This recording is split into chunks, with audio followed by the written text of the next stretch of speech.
nshaka ko atanumwe yogirwa nabi, nshaka ko leta yoba umuvyeyi ahumuriza bose akabakingira.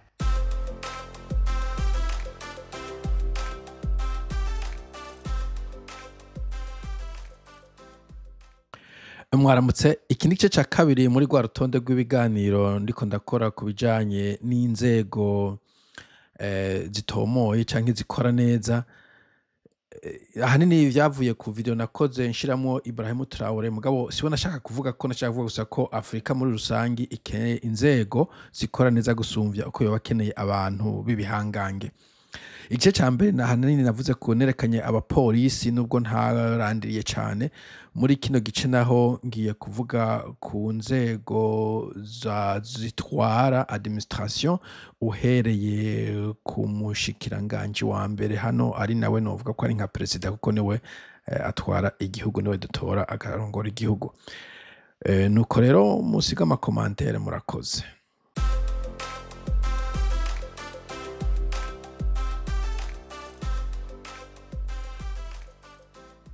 Hanyuma tugarutse kuri iyi video nayo ya Traoré. Musasu nashatse kuvuga ko neza ko namukoresheje kubera ama video yose di Traoré. Nibaza ko theme ikintu nari ntumbereye kuvuga ko ari kuvuga ko ibihugu vyinshi muri Afrika bidakeneye umuntu w'igihangange, l'homme fort, strong man, ahubwo bikeneye inzego zikora neza. Ngiye kubereka rero icyo nshatse kuvuga inzego zikora neza. Prime Minister, good morning. Morning, Ryan. Good to be with you. Good to have you here. Okay, uyu n'umushikiranganje wa mbere wa hano niwe president dufise, nta mu president dufise, ni wari hejuru y'inzego zose. Icambere ubona inyuma yiwe hari undi muntu womenga ni mu kabare, nta formalite zihari, ariko babipanga uko nyene kubera iki umutekano urahari, nta musirikare urabona ari hafi, abantu bari ujyafasha agakombe k'icayi, ashobora kuba agiye mu biro vyiwiwe gutyo. What do you think we should do with the snails? I think we should get some things built in this country, and that means opening up quarries and doing some more. Raba mwabonye abandi, undi mudamu aracorotse aragiye, umenga nyene kubera umva aho ni muri studio hari akazi kako karakogwa, kubera ministre hari suvuga ngo ibintu bica bihinduka, inzego ziguma zikora nabo baravuga amajambo yabo. I think that's a good thing. But do we bother keeping them alive in the meantime? Mwabonye undi hariya ifitiye akayi kiwe ubwo yigiye mu biro vyiwiwe. I haven't followed the snail story. I know that we're really disappointing for you. All I know is that we've got some perverse things that have been happening, right? That actually stopping us getting things built. And if frankly, we've got to get roads done, we've got to get schools built, we've got to get hospitals done. You got to break a few eggs to make an omelette. That's a very... Mwabonye undi hari inyuma, ariko uraba ukuntu bari kuganira umenga n'abavyara bari kuvyaruzanya. Reka mbere aho nahereye numviriza uko yatanguye, reka twumve. Prime Minister, it's been this morning. Prime Minister, good morning. Morning, Ryan. Good to be with you. Good to have. Urumva nyene kuvuza Prime Minister, nta kuvuga ngo nyene icubahiro nyakugira imana nyakuvyara se wabaki bagenda straight, haniga ahubwo avuga ati Mr John, nk'ukumenga n'umuntu w'umuvukanyi. Bo sindayirandira ko niyo ya mbere, uwo ni Prime Minister. Nguyu kandi iyindi video uyu umwe muri aba, reka ndabu ari we, nawe ni uwo mu Premier Minister wacu nyene, reka tu Taylor, who are playing against Capital Dev and myself, which is I'm not sure it's a fair fight, but we're going to give it a go. I thought I'd just glance it down the leg side. I forgot the PM was standing right there. He's pounced it, unbelievable. It was a seriously good catch. He's got good hands, it's a good catch. You've still got it. No, there's a lot of pressure on me. I can't believe I've got one of the greatest cricketing legends of all time in India. PM should bowl. Oh, it's awesome, mate. Like, I mean, this brings back childhood memories, and have the Prime Minister along to boot. That's pretty special. I'm still gutted that the PM caught me out, but... Okay, ijwi ni rirerire mumbabarire, avuga cyane kumurenda ja kuyigabanya, ariko urabona yuko n'umuntu asanzwe suyu siwona uko sundi ko nderekana n'umuntu asanzwe ari gukina mu bandi, nta security, nta basirikare n'abapolisi bari ngaho. Security ndibaza arayifise, mugabo abasekirite bose babambaye iki civile, nta muntu w'umusirikare agenda na president wa hano, nta musirikare n'umwe, n'abantu baba bodyguard nibaza baba barahawe training yuko ya garde du corps, ni kumenya niko bayita mu Gifaransa.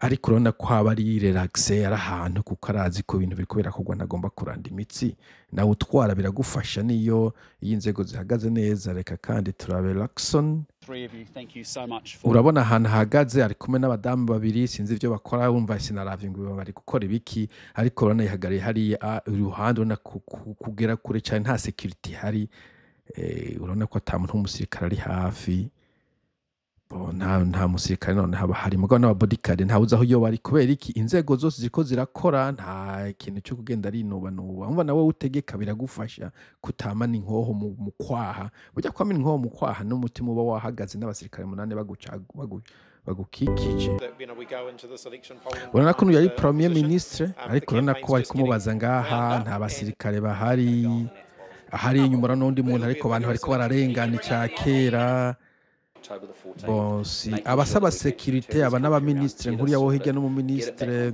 uyu wo ngaha ndamuzi w'ibubamfu no mu ministre wa health w'amagara y'abantu ndamuzi kubera tubana hafi uyu wundi ntawe nzije nta nabo menya kubera nyene ino politique usanga umuntu atayitayeho cyane ubu niwe ministre wavuwa wa mbere ijya wa mbere yari wa kera reka dukomeze. Can I also acknowledge I'm here today with okay. Cyclone Recovery spokesperson. Encore wa mu ministre nyene Christopher Lacson. The price of everything's going up big time. People's wages are only going up just nawe yibera hanyene muri park. If you're actually, yibera muri park nyene no mu bimenyesha makuru ubona yamufasha ariko itambuke mugabo uraba ukuntu muri Afrika mu president gutambuka aba basirikare bamukikije raba ahantu hose sinzi abantu bazi security bashobora kumbwira ariko urabona ko hariho espace atamusekirite hari ashobora kuba afite security ariko urabona ahantu ukuntu hagutse nta muntu wundi numwe ubona aho niho ubwene inzego zikomeye pana Rome 4 ibiro birafasha ko igihugu kibaho mu mutekano umuntu akaryama nganzira sinzi ko no bandanya mvuga hari vyinshi umuntu yovuga ko ariko ikindi no kubwira nk'ubu nk'akarorero nkabijya bita ma Rome 4 ikintu kishije rekana Rome 4 ni ibintu bitango na madekre bo nk'ubu mbaje nti does our minister and the minister do decrees bijya mama decret presidentiel nibiki bakubwira ati in New Zealand ministers do not issue decrees. Okay, they do not issue decrees. Yeah, they do not issue decrees. New Zealand has a parliamentary system where laws are made by parliament, which includes the House of Representatives.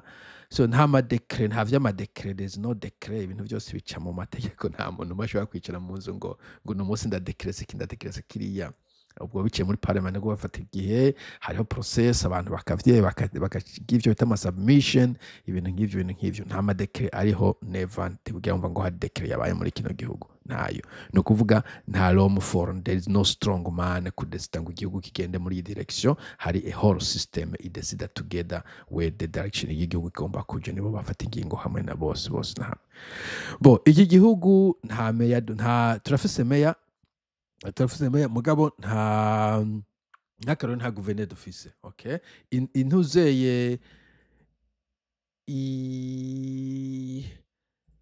ama province turayafise sinzi n'igitigiri cayo mugabo avuga ko regional leadership in primary head by regional council territory authorities umva nta muntu w'umugovernor dufise kujya kwa Nyamerika cyangwa mu Burundi okay gusa hariho meya turafise umumeya munsi yabo batangwa ama city canke district councils afise umumeya mugabo munsi y'umumeya ari nka mustanteri nta wundi muntu hari ama quartier arigenga nta aritwara niko novuga bo ari kintu nashaka kuvuga abameya nabo bari independent nk'akarore kandi akwereke which party does Christchurch mayor belongs to urabona bavuga ngo the current mayor of Christchurch is independent nta mugambo arimo is independent gombu uramplace Christchurch na Auckland nariyo ari wo muji mukuru bakubwira ngo Auckland independent Wayne Brown independent nuwo bagwanira igiti independent Wellington ni capital city meya waho ari mu mugambo yuhe affiliated so ko ari mu mugambo yavuze ko ari affiliated but yaranye nk'umu independent candidate ntabwo yagize nk'umunyamugambwe. Go to Whangarei ni wundi muji ngaha atari kure yacu. Mayor affiliated with independent party. Okay, since ko independent party means independent party. Okay, let's go to Hamilton. Ikindi gisagara bakubwira ko Sora is independent politician. Urumva n'abantu bari independent, ntabwo bari mu migambwe, barigenga, baraba mu gisagara bakakora ibintu abantu bakabashima, hakagerege bakitoza, bakabumviriza, bakabatora, atavuga ngo bari mu migambwe ni. Urabona ko gihe bitoza yari uyu Paula na Andrew King bose bigenga. Andrew King kwanda muzi ibinakoramo. Bo nibi nakubwira ko usanga inzego azikora zigatuma bidasaba ko umuntu agira strongman kubera inzego zikora. Navyo nakubwiye ko tudafise nyumba kumwe, tudafise mukuru w'agacimbiri, tudafise mukuru wa zone kubera nta abantu ibintu nta strongman, hari systeme ziriko zirakora, abantu aramenya ivyo akora, hanyuma akaba abandi bakora ibintu ntibakene umuntu yirirwa na afise inkoni ku rutugu ngo ja mu nama kubura hariya hajya ivyo nta umva babi bitandukanye. Bo ndumva ari ico nashaka kuvuga, kumbura nshobora kuzogira ayandi ma video kenshi, ariko ikintu nashaka kugenda mvuze nuko nka kindi karoro ibindi bihugu birimo strong institution zine kurondera nk'abasirikare usanga ata kibanza afise muri leta. Nta musirikare n'umwe jewe nzi kwizina, umbaje utimbwira umusirikare n'umwe nta n'umwe nzi muri iki gihugu cyose, nta musirikare umwe nzi ndumva avuzwe ku radio. Okay, bo nta musirikare n'umwe afise ikindi uruhara akora usivye mu gisirikare nyene. Nta musika je nigera mbona usivye igiye mu nkambi zabo je sindazijamo. Nagiye muri bakera nko mu 2013 ahantu ba ikambi imwe mugabo uciye iruhande yayo iri kure cyane yibarabara, hari ni Air Force ni nabo mu kirere, urabona gusutana igisika kwa indege zingaha mugabo ntigera umusirikare ariko araja kugura ibintu ku isoko.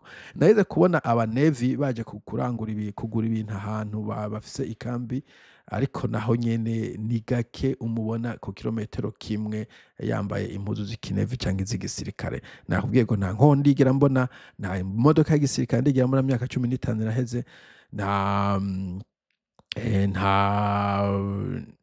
blende ndigera mbona imyaka 15 iraheze, nta jeep y'igisirikare ndigera mbona, nta joma y'igisirikare ndigera mbona muri myaka 15 baye hano. Nukuvuga hari institution zikora, inzego zikora, bamwe bose icyo bashinzwe, hanyuma umuntu ashizeho gusa no kora kwintu biri kugenda neza, atara kuvuga ko ari we agomba kuba ari karabikora, ari karagwana n'abasirikare, ari karapanga ibintu muri agriculture, ari kaje mu mafama akora ibintu. Wewe abaraho nk'umuntu aduserukira tukavuga duti uyu ni nk'umuntu nka kurya sinzi ko umwungere w'inka ko muri analogy siyo, ariko n'umuntu novuga nyene araba uko ibintu biko birakogwa, atara kuvuga ngo niwe ari karabikora canke ni watanga amategeko yuko bikogwa. Kandi naho yoba yasivye yo premier minister agiye ahantu abamusubiriye nta numenya ko hari cyahindutse, ibintu biguma bibandanye cyakera. Mu kurangiza ahubwo numvise ko hari homme fonga muri Afrika gwaye, abantu batakubaza ngo mbega nindazomusubira nebazomusubirira. Mu bihugu bikomeye umuntu agwaye akagenda iyo biguma kibandanya kubera nkuko navuze inzego zari zihari ziguma zibandanya, ntabwo zari zihagaze ku muntu umwe. Niyo havutse a strong man nka Trump ntibamwemera. Trump ubu afise ibibazo byinshi kubera ari kuzana ivya strong man nuze mentality. Ntabwo dukeneye umuntu w'igikakare w'igihangange, dukeneye ko haba inzego ziko zirakora neza. Ico gihe uwari wese sisuba ngo wese yogitwara, mugabo ntidukeneye umuntu aza nk'igipfizi akubita ibintu kujya kwa Trump. Nico nashaka kuvuga nayo bundi nta beef nta kibije mfitiye ntuze Traore n'umuntu nemera mu sanzu gende mu umukuru yegereza abanyagihugu. Ayo kandi abirutse Magufuli ngaho hafi muri Tanzania aza ku butegetsi, nabo baramuvuga cyane ko ari kugwanya ibiture n'ibindi, ariko naho nyeje naguma mvuga Magufuli gakora neza, mugabo igihugu cya Tanzania gifise kirimwo ibituriye birenze kuje nakibayemwo, ku buryo umuntu bizogora kwa gihindura. Yagashobora gufasha hashoboye, ariko bizogora. Igihugu gikene guhindurwa kuva mu ntango duga hejuru. Granted urona ko Magufuli yapfuye, ubu nta uzi ko legacy yiwe bayikomeje. Niba yarashoboye kubaka institutions, inzego zikora neza ni sawa, ariko akaba gusa ariwe yari Rome 4 ubu hashobora kuba corruption yasubiye kuzamuka muri Tanzania nk'akarorero nivyo nashatse kuvuga sino nta beef ufite n'abapoliticiens jewe nta ni commentaire y'umuntu asanzwe nshobora kwibesha nta madigiri muri politique mfise ibihugu byinshi sinanabihonyoramwo n'amakuru sindayumviriza cyane ushobora kuba ufite byinshi bisumvye ivyonzi mugabo ntucinyite ikijuju kubera ko utazi ibintu suba kuri ikijuju hari ibindi mbanzi kumba nawe utazi mugabo tukaza twubahana tuganira gahoro gahoro nkuko sawa rero mugire umunsi mwiza mukomeze mwiyabonesha hanyuma tuzosubira mu yindi video izoza umunsi mwiza hiyo mwese murakoze